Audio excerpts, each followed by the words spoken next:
Ici, on va regarder l'outil palette de contrôle dans InDesign qui permet de vérifier un document. Ce qui est très utile avant d'envoyer un document en impression.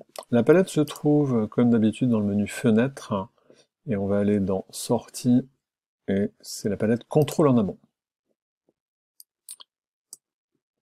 Alors, par défaut, en fait, on a un profil de contrôle, qui est le profil de travail, et qui, lui, ne check que les liens. C'est ce qui fait que quand vous ouvrez un fichier InDesign dans lequel il manque un lien, il manque une image, il vous met un message, en fait. Voilà, c'est ce qui fait que vous avez ce petit message d'erreur ici. Il vous dit que là, dans le fichier dans lequel je suis, effectivement, il y a un lien qui est manquant. Mais on va pouvoir créer d'autres profils de contrôle. On va aller dans le petit menu contextuel de la palette, on va aller dans définir les profils, et on va pouvoir régler, par exemple, là j'en ai déjà un que j'avais déjà créé, où je vais checker toutes les images qui ont une qualité de 250 ppi minimum.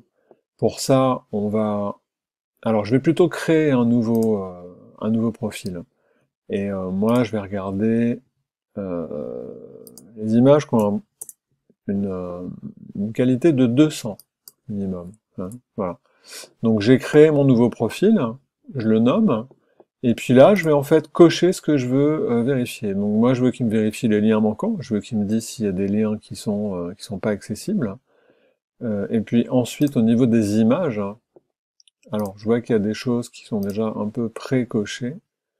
Vous allez voir que dans cette palette, il y a tout un tas de choses que je peux vérifier. Je peux par exemple lui dire qu'il y a certains espaces colorimétriques dont je ne veux pas. Alors par exemple, dans ce document, je ne veux pas de ton direct. Je lui coche les tons directs de façon à ce qu'il me signale s'il y a des endroits où il y a des tons directs. Je vais descendre, et au niveau des images, je vais déplier le petit volet résolution d'image, et donc là, j'ai dit que je cherchais tout ce qui était en dessous de 200.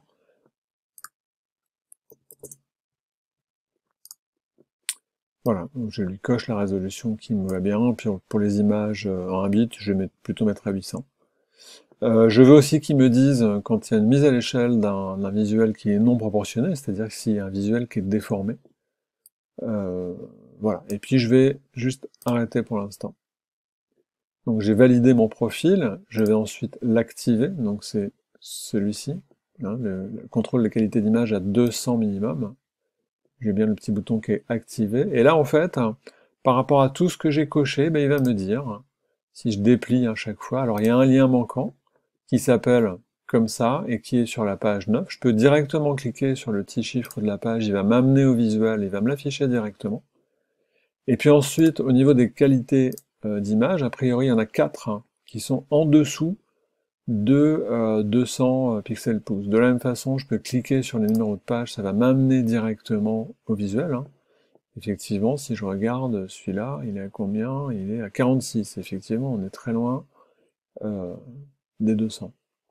Alors ce qui est intéressant, c'est que InDesign, dans cette palette de contrôle, il prend en compte le zoom des visuels.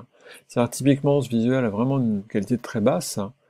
Maintenant, si je le réduis suffisamment, j'imagine qu'à un moment, on va arriver, voilà, là avec le dézoom, j'arrive en pixels effectifs à 315, et vous voyez qu'en fait, il a disparu de ma sélection, ici, voilà. Donc InDesign prend ça en compte, donc c'est quand même assez pratique. Euh, Ensuite, ce qu'on peut voir, c'est que, alors je vais retourner dans mes profils de contrôle, et je vais voir que je peux lui mettre beaucoup plus de choses. Je pourrais lui dire, par exemple, je ne veux pas de RVB. Donc là, il va me dire à quel endroit il y a des images en RVB. Bon, je peux aller vraiment configurer tout un tas de choses. Et puis, si je regarde les fonds perdus, ça, je trouve ça assez intéressant. Je vais lui demander, donc moi je veux du fond perdu à 5 mm partout. Euh, voilà. Et je peux aussi lui dire, ça c'est un truc qui est coché par défaut. Par exemple, quand il y a du texte en excès, c'est-à-dire que s'il y a un bloc qui est trop petit, qu'il y a du texte qui déborde, il me le signale. Ça c'est un truc qui est dans le profil par défaut de contrôle d'InDesign. Je peux aussi lui demander s'il y a des polices manquantes. Euh, je peux vraiment vérifier beaucoup de choses avec cette palette.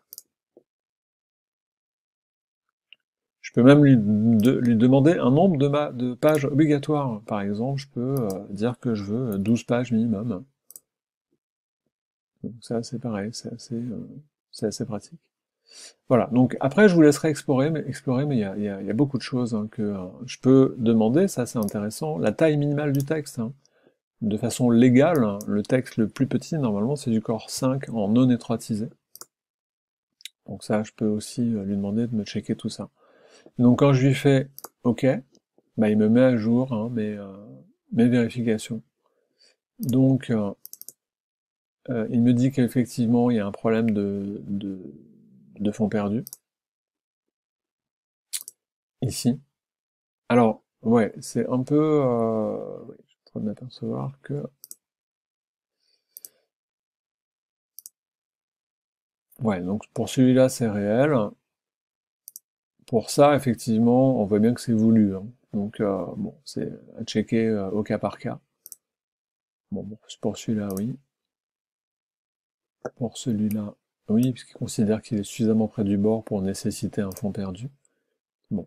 Ce qui est intéressant avec cette palette, c'est qu'elle est entièrement interactive. C'est-à-dire que au fur et à mesure que je vais régler les problèmes, bah, ça va disparaître de ma palette et je vais avoir moins d'erreurs. Hein. L'idée, au final, c'est d'avoir 0 erreur, bien sûr. Voilà. Et puis pour les espaces colorimétriques, ben, là, je lui ai demandé de me checker tous les visuels en RVB. Je crois qu'ils sont quasiment tous en RVB. Donc, voilà, donc une palette qui est assez pratique, même très pratique, je dirais. Pour vérifier un document. N'oubliez pas quand vous avez terminé votre vérification de désactiver, parce que ça fait un peu ramer l'ordi, hein, parce qu'il est continuellement en train de checker le document. Voilà. N'hésitez pas si vous avez des questions, et abonnez-vous si vous voulez pas louper les prochaines vidéos.